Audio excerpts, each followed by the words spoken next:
নমস্কার বন্ধুরা, সবাই কেমন আছেন? ভালো আছেন? আজকে একটা নতুন রেসিপি নিয়ে চলে এসেছি।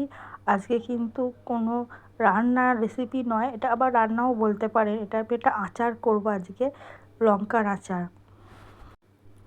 তার জন্য কিছু এখানে কিন্তু মশলাগুলো কিন্তু করলে হবে না, কারণ হচ্ছে যে এই মশলাগুলো কিন্তু আপনাকে দিতেই হবে।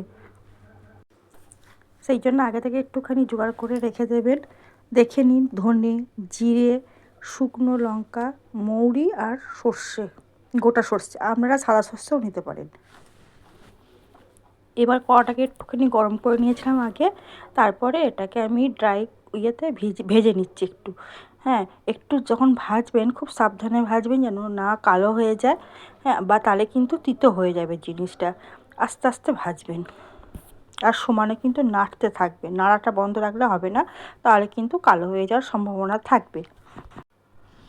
দেখুন একটু টাইম লাগছে, কিন্তু কিছু করার নেই, এটাকে এইভাবেই ভাজতে হবে। এবার দেখুন ভাজা হয়ে গেল, আমি গুঁড়িয়ে নিলাম। আর এবার আমি এটার মধ্যে লঙ্কা গুঁড়ো, হলুদ গুঁড়ো আর নুন আর ওই মশলাটা দিয়ে দিয়েছি। এবার যে গরম করে নিয়েছি তেলটাকে, সর্ষের তেল, সেটাকে আমি এর মধ্যে দিয়ে দেব মশলাটার ভেতরে। এবার দেখুন ওটা এখন ফুটছে, দেখুন এবার ওটাকে ভালো করে মিশিয়ে নেব আমি। একটু ভালো করে মিশিয়ে নিতে হবে, নাহলে কিন্তু হবে না। যদি দরকার লাগে ওই গরম তেলটাই কিন্তু দেবেন, কাঁচা তেল কিন্তু একদম দেবেন না, এটা আগে থেকেই বলে দিচ্ছি। এই দেখুন ভালো করে মেশাচ্ছি।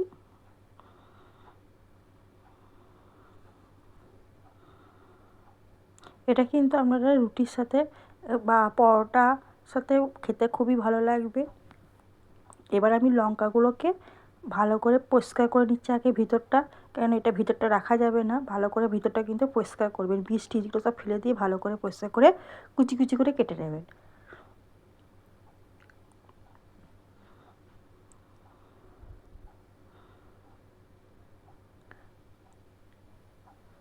এবার দেখুন আমার কাটা হয়ে গেল। এইভাবে আমি সবকটাকেই কেটে নিয়েছি।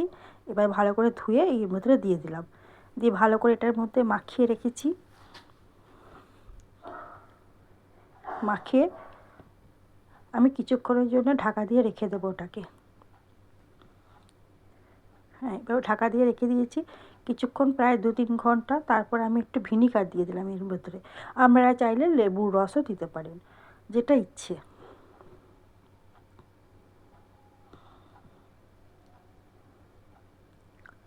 এটা ভালো করে মাখিয়ে নিতে হবে। ভালো করে মাখিয়ে নেওয়ার পর আমি আবার একটু গরম তেল এবার বেশি করে আমি দেবো এটাতে।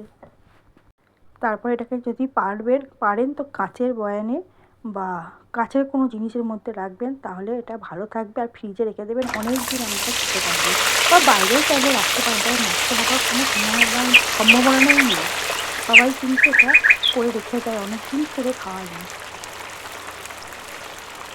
এই দেখুন ভালো করে আমি এটা মাখিয়ে নিয়েছি। এবার এরকম করে হয়ে গেল।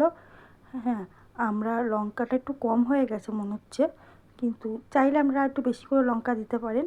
এই আমার কমপ্লিট হয়ে গেল। আপনারা সবাই ভালো থাকবেন, সুস্থ থাকবেন, আর আমার ভিডিওগুলো ভালো করে দেখবেন, আর সাবস্ক্রাইব করবেন, শেয়ার করবেন, কমেন্ট করবেন। আর আমাকে শর্টস ভিডিওগুলো যেমন দেখেন, সেরকম আমার এই লং ভিডিওগুলো একটু দেখবেন, ভালো লাগবে আমার।